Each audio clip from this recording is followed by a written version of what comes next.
Game की सबसे intense fights close range में ही होती हैं और अगर आपका क्लोज रेंज कुछ ज्यादा ही वीक है, जब भी आप एनिमी को मारने की सोचते हो किसी ना किसी रीजन की वजह से आप ही मर जाते हो। सो ये वीडियो आपके लिए बिल्कुल परफेक्ट होने वाली है, क्योंकि आज मैं आपके लिए लेके आया हूँ एडवांस क्लोज रेंज ड्रिल्स और 5 ऐसी प्रो टिप्स जिनको अगर आप मास्टर कर लेते हो तो आपका क्लोज रेंज काफी ज्यादा इंप्रूव हो जाएगा। So let's get started. Pre M close range की सबसे ज्यादा इंपोर्टेंट स्किल है, क्योंकि इसका यूज करके हम 1v1 के साथ साथ कुछ सेकंड्स में किसी भी स्क्वाड को वाइप कर सकते हैं। इसमें बस आपको ये ध्यान रखना होता है कि एनिमी किस साइड पर है और किस डायरेक्शन से आ रहा है, आपको अपना क्रॉसहेयर प्लेसमेंट उसी जगह पे कर देना है। मान लेते हैं यहाँ पर बंदा है और मैं इसके ऊपर रश करता हूँ, और अगर मैं अपने क्रॉसहेयर को यहाँ पे लेके चलता हूँ और बंदा दिखने के बाद ही अपने क्रॉसहेयर को मूव करता हूँ तो बंदा मुझे इजीली मार देगा। इस क्लिप में मैं बुरी तरीके से फंसा हुआ होता हूँ और 3 एनिमीज मेरे ऊपर रश कर रहे होते हैं, तो मैं कैसे प्री एम का सही यूज करके इन सब की पेटी बना देता हूँ आप क्लियरली देख सकते हो। इसलिए हमेशा जहाँ पे भी आपको एनिमी लगे यहाँ से आ सकता है या फिर यहाँ पे हो सकता है, तो आपको अपने क्रॉसहेयर को वहीं पर प्लेस कर देना है। पहले तो किस डायरेक्शन में आपको फाइट लेनी है ये जानना काफी ज्यादा इंपॉर्टेंट है। हमारे गेम में 2 डायरेक्शनल साइड होती हैं, लेफ्ट और राइट, और जो हमारा गेम है वो राइट साइड बेस्ड है। इसलिए हमें हमेशा राइट साइड वाली फाइट्स को लेना चाहिए और लेफ्ट साइड वाली फाइट को अवॉइड करना चाहिए, क्योंकि हर प्लेयर को राइट एंगल से व्यू ज्यादा मिलता है as compare to the left angle view. इसलिए राइट एंगल डायरेक्शन में होते टाइम आप एग्रेसिवली खेल सकते हो, बट अगर आप लेफ्ट साइड डायरेक्शन में हो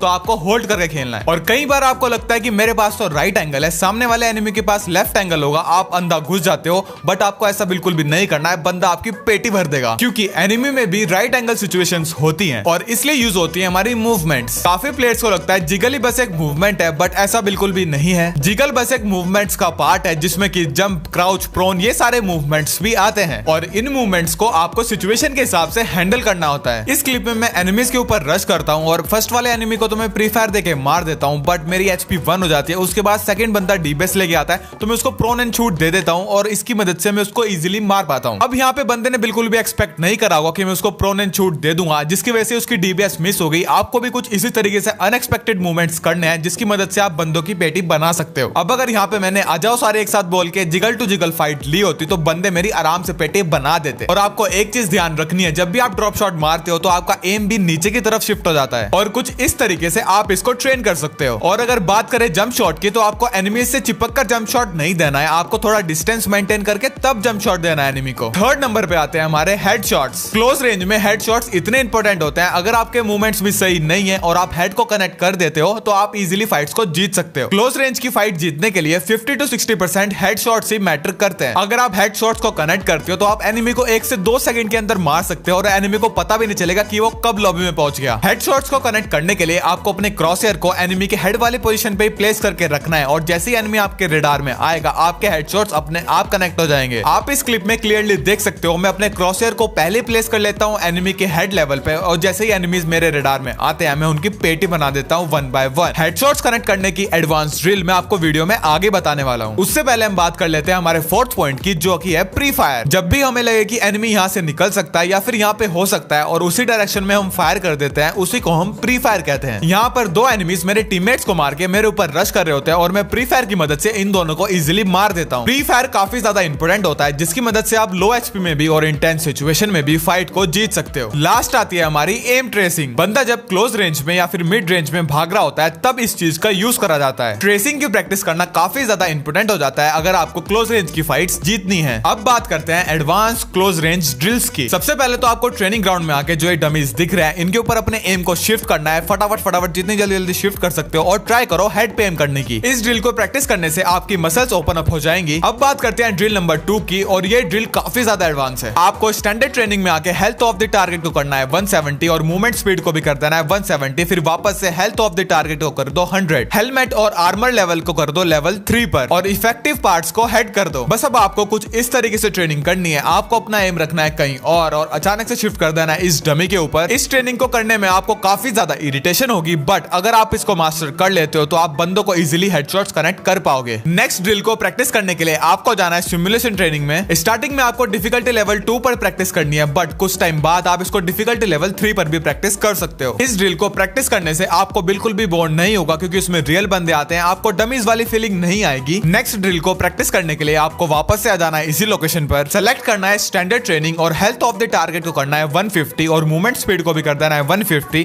फिर वापस से हेल्थ ऑफ द टारगेट को कर दो 100, हेलमेट लेवल और आर्मर लेवल को सिलेक्ट कर लेना है लेवल 3 पर और इफेक्टिव पार्ट्स को हेड करके स्टार्ट स्टार्ट कर देना है। सबसे पहले तो आपको बिना कोई मूवमेंट दिए इस चीज को ट्रेस करना है और फिर मूवमेंट के साथ साथ इसको ट्रेस करने की प्रैक्टिस करनी है। इस ड्रिल को परफॉर्म करने से आपकी ट्रेसिंग और हेडशॉट मारने की कैपेबिलिटी काफी ज्यादा इंक्रीज हो जाएगी। अब आती है हमारी लास्ट ड्रिल, जो कि सबसे ज्यादा इंपॉर्टेंट है। अगर आपको ट्रेनिंग ग्राउंड में प्रैक्टिस करने में प्रॉब्लम होती है और आप बोर हो जाते हो तो आप टीडीएम खेल सकते हो, रॉयल अरीना खेल सकते हो। और मैं आपको रिकमेंड करूंगा कि आप रॉयल अरीना खेलो, जिसमें की डिफरेंट मैप्स की डिफरेंट लोकेशंस आती हैं, जिसमें अगर आप प्रैक्टिस करते हो तो आपको बिल्कुल भी बोर नहीं होगा और आपकी प्रैक्टिस भी क्लोज रेंज की काफी अच्छे से हो जाएगी। बस अब अपने क्लोज रेंज को इंप्रूव करो इन ड्रिल्स और टिप्स को मास्टर करके और बंदों के बनाओ पेटी।